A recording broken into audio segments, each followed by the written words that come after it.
ইসলাম, আমার home district Thakurgaon. আমি একজন ফুল স্ট্যাক ওয়েব ডেভেলপার, বর্তমানে ইনোভেশন ইনফরমেশন সিস্টেম লিমিটেডের সাথে আছি। আমার আমি আইটি জগতে আসা আমার বাবার হাত ধরে। আমার প্রথম ডিসিশন ছিল আমি টেক্সটাইল ইঞ্জিনিয়ার হব। পরবর্তীতে আমার বাবা ডিসিশন নিল যে বর্তমানে আইটি সেক্টর সবচেয়ে বেশি গ্রো আপ হচ্ছে, যার কারণে ওনার ইচ্ছা আমি একজন সফটওয়্যার ইঞ্জিনিয়ার হওয়ার।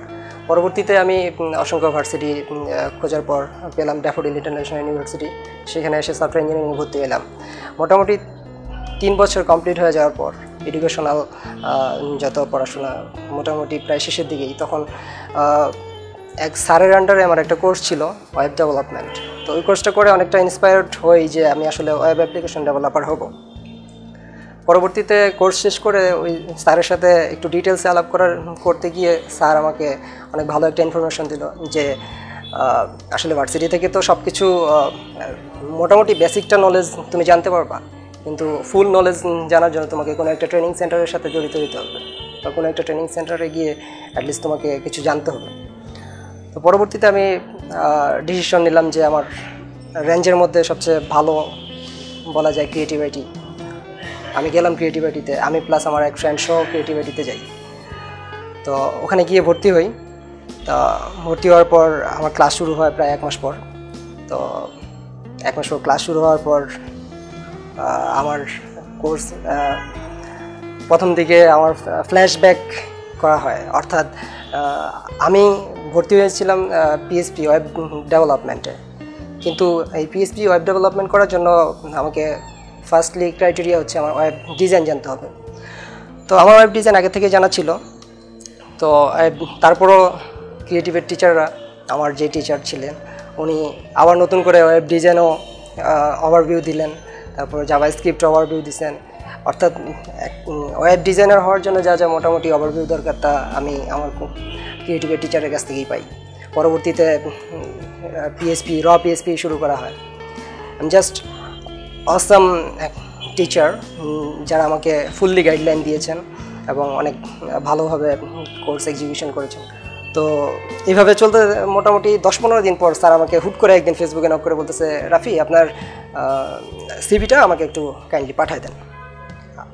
তখন আমি সাথে সাথে সিভিটা পাঠাই দিলাম।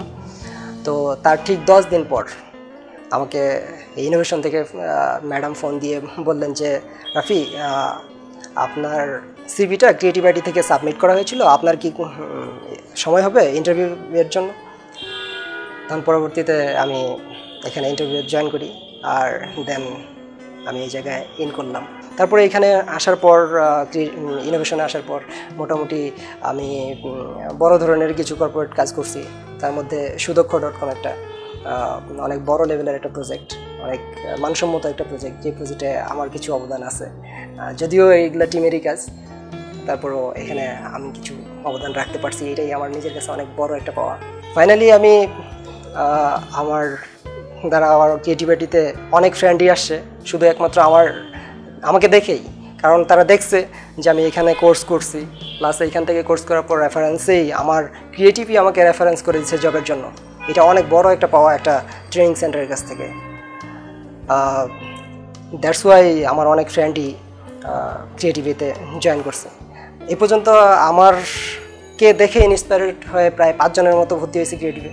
আমার বাবার সবচেয়ে বড় একটা ইচ্ছা হচ্ছে আমি একজন সফটওয়্যার ইঞ্জিনিয়ার হব এবং কর্পোরেট লেভেলে জব করব। তো আমার ইচ্ছা ছিল যে ভার্সিটির শুরু থেকে শেষ অবধি যাওয়ার আগে, অর্থাৎ 4th ইয়ারের শুরুতেই যেন আমি কোনো একটা জবে ঢুকতে পারি, এই ধরনের ইন্টেনশন নিয়েই আমি আমার লাইফটা শুরু করি, ভার্সিটি লাইফটা শুরু করি। যেন আমি আমার বাবাকে বলতে পারি, আমার বাবাকে সবাই শোনাইতো যে প্রাইভেট থেকে পড়ে ছেলে কিছুই করতে পারে না বা কোনো জবে ঢুকতে পারে নাই। এটা সবচেয়ে বড় একটা ব্যাড ইফেক্ট আমার বাবার উপর প্রতিনিয়ত পড়তো, যেটা আমার উপর সবচেয়ে বেশি রিফ্লেকশন হয়ে আসতো। আমার বাবা প্রতিনিয়ত হতাশ হয়ে আমাকে বলতো যে আসলে কি জব হবে। তো সেক্ষেত্রে আমি বলতে চাই যে টেকনিক্যাল স্কিল থাকলে জবের কোনো অভাব হয় না, যেটা আমি গ্রো আপ করছি আমার ক্রিয়েটিভিটি থেকে। এবং এখানে অবশ্যই আমার ভার্সিটির অবদান আছে, ভার্সিটি আমাকে বেসিকটা শিখাইছে, কিন্তু সেটাকে ইমপ্লিমেন্টেশন বা আরও বেসিক ক্লিয়ার করার জন্য আমাকে একটা ট্রেনিং সেন্টারে যেতে হয়েছে, এবং সেটাই হচ্ছে আমার ক্রিয়েটিভিটি, যেখান থেকে আমি অনেক বেনিফিটেড। দ্যাটস ওয়াই আমি আমার এইমকে পূরণ করতে পারছি।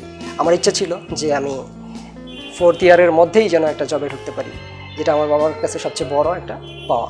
আফটার অল আমি আমার বাবার ইচ্ছা পূরণ করতে পারছি, মনের মধ্যে আশা নিয়ে এবং শিখার ধৈর্য নিয়ে আমি আসছি এবং শিখছি, যার কারণে আমি আমার বাবার ইচ্ছা পূরণ করতে পারছি। যেহেতু আমি পারছি, সেহেতু যে কেউই পারবে, ইচ্ছা থাকলেই সব কিছুই করা সম্ভব।